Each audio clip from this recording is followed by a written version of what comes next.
appointment of the Chief of Defence Staff and formation of the DMA marks the beginning of the most historic phase of higher defense reforms in our country.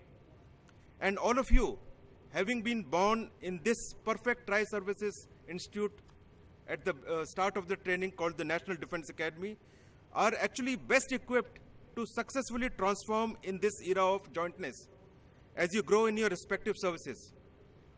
I am confident that you will keep this in mind as you go into your next academies and into your service, and you will don this mantle of jointness as proudly as you will don your own uniforms. As budding military professionals, you should begin to understand that geopolitical churnings around the world have a direct bearing on the security environment in our neighborhood. Our armed forces have to be prepared for hybrid threats emanating from multiple fronts.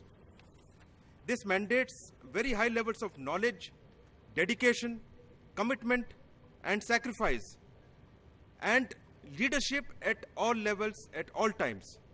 This is what each service and the nation would expect from you. As young officers, your role in any future conflict would be pivotal in ensuring the enemy designs are defeated and territorial integrity of our great nation is not compromised.